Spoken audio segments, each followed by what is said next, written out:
আমাদের টেকটনিক প্লেটের মধ্যে ফাটল ধরে গেছে। এই ফাটল ধরা টেকটনিক প্লেট এটা ভূমিকম্পের পূর্বাভাস হিসেবে ভূতত্ত্ববিদেরা বারবার বলছে বাংলাদেশে 9 মাত্রার ভূমিকম্প হবে। এখানে হাজার হাজার বিল্ডিং ধসে পড়বে। তো এই জাতীয় ঘটনা বাংলাদেশের প্রান্তে প্রান্তে ঘটবে। সারা বাংলাদেশে যে একটা পরিস্থিতি সৃষ্টি হয়েছে সৃষ্টি ও ভূমিকম্পের কারণে, এটা শুধু একটা ভূকম্পন নয়।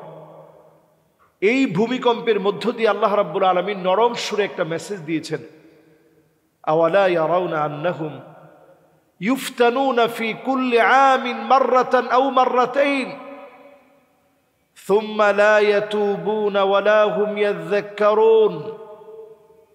আল্লাহ তাআলা একটা মেসেজ দিয়েছেন যে প্রত্যেকটা বছরে আমি আল্লাহ রাব্বুল আলামিন একবার অথবা দুইবার পরীক্ষা নিই। কখনো কখনো বিপদটা অনেক বড় হয়ে যায়, কখনো আল্লাহ রাব্বুল আলামিন ছোট বিপদ দেন। এই বিপদগুলো দিয়ে পুরো রাষ্ট্রকে আল্লাহ তাআলা একটু অ্যালার্ম দেন, সতর্ক করে দেন আরেকটা বার সতর্ক হওয়ার জন্য। আজকের যে ঘটনা বাংলাদেশে ঘটেছে, নিঃসন্দেহে এটি একটি ভয়ঙ্কর ঘটনা। এরকম ঘটনায় ইতিপূর্বে আমরা তেমন প্রত্যক্ষদর্শী হইনি। নরসিংদীর মাধবদীতে আজকের এই ভূমিকম্পের উৎপত্তি স্থল। রেখটার স্কেলে যার মাত্রা ছিল মাত্র 5.7, কেউ বলছেন 5.5, আমেরিকার জরিপ বলছে 5.5, বাংলাদেশের অনেকের জরিপ বলছে 5.7 অথবা 5.8 মাত্রার। এই 5.8 মাত্রার একটা ভূমিকম্প, একটা রেখটার স্কেলে উঠা একটা ভূকম্পন এতটা ভীতিকর হতে পারে, আজকে তার সাক্ষী হলাম আমরা নিজেরা। আমরা দৌড়ে নিচে নেমেছি, সব দিকে শুধু চিৎকার আওয়াজ। সবাই বলছে আল্লাহ মাফ করেন, আল্লাহ বাঁচায় দেন। কেউ হয়তো খানা খাচ্ছিল, কেউ হয়তো জুমার নামাজে যাবে আগে গোসল করতেছিল, কেউ হয়তো রেস্টে ছিল, কেউ হয়তো বা রেস্টে ছিলেন। এই অবস্থায় আল্লাহ রাব্বুল আলামিন একটা পরীক্ষা নিলেন। আল্লাহ তাআলা প্রত্যেকটা বছরে এই জাতীয় পরীক্ষা নেন। আমি বলবো যে এই পরীক্ষাটা এখানে শেষ না, বরং আল্লাহ রাব্বুল আলামিন শুধুমাত্র সতর্ক করায় দিলেন। এই পরীক্ষাটা দিয়ে একটু মনে করায় দিলেন বাংলাদেশের জন্য একটা ভয়াবহ সময় অপেক্ষায় আছে। এবং এইটা রেক্টার স্কেলে 9 মাত্রার হতে পারে। যদি ভূমিকম্পটা 9 মাত্রার হয় তাহলে কি পরিমাণ ক্ষয়ক্ষতি হবে এই দেশের। মানুষেরা 9 মাত্রার ভূমিকম্পের কারণে এতটাই ক্ষতিগ্রস্ত হবে। বাংলাদেশের সকল বিল্ডিংগুলো এতটা দুর্বল। ঢাকা শহরে আপনারা জানেন যে আমরা নিয়ম মানি না, জায়গা রাখি না, খোলা জায়গা নাই, খোলা জায়গা তেমন রাখা হয় না, অব্যবস্থাপনা এতটাই জটিল। এখানে হাজার হাজার বিল্ডিং ধসে পড়বে। আজকের সামান্য ভূমিকম্পে পুরান টাউন সহ বিভিন্ন জায়গায় ভূমিকম্পে আজকে ধসে পড়েছে, বিল্ডিংয়ে ফাটল ধরেছে। তো এই জাতীয় ঘটনা বাংলাদেশের প্রান্তে প্রান্তে ঘটবে।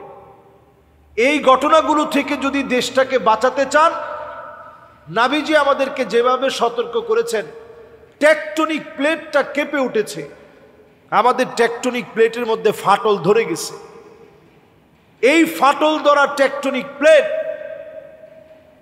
এটা ভূমিকম্পের পূর্বাভাস হিসেবে ভূতত্ত্ববিদেরা বারবার বলছে বাংলাদেশে 9 মাত্রার ভূমিকম্প হবে। আমি একজন আলেম হিসেবে বাংলাদেশের মানুষকে দাওয়াত দিয়ে থাকি, সতর্ক করার লক্ষ্যে আজকে বলি। কতদিন আমাদের জন্য সুযোগ আছে আমরা জানি না। আজকে নিজেকে সতর্ক করেন। ইদা তুখিদাল ফাইয়ু দুয়ালা ওয়াল আমানাতু মাগনামা। এদেশের ভিতরে আমানত নেই। ওয়াজ যাকাতু মাগরামা। মানুষ যাকাত দেয় নামকা হস্তে, থোক বরাদ্দ দেয়। ওয়া তুউল্লিমাল ইলমু লিগাইরিদ দ্বীন। মানুষ আলেম হয় শুধু দেখানোর জন্য যে আমি অনেক বড় আলেম হইছি, অনেক বড় খতিব হইছি, অনেক বড় বক্তা হইছি, এটা দেখানোর জন্য।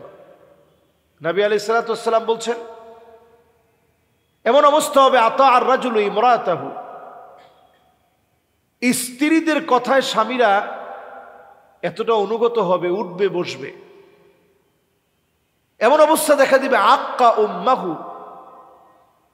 পরিস্থিতি এতটা ভয়াবহ হবে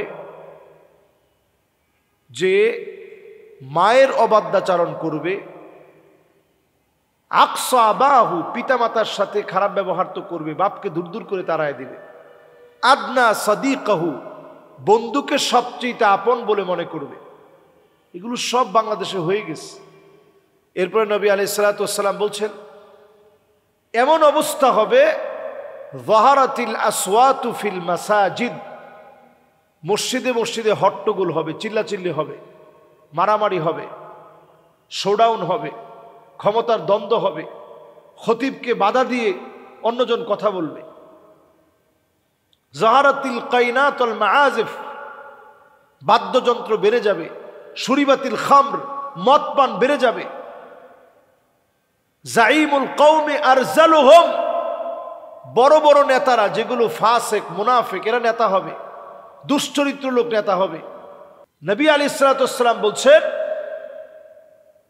ফালইয়ারতাকিবু ইনদা যালিকা রিহান হামরা, চতুর্দিকে বাতাসের সঙ্গে আগুন আসবে, খাসফান ওয়া মাসখা, পৃথিবীর ভিতরে ভূকম্পন, ভূমিধস, জালজালা,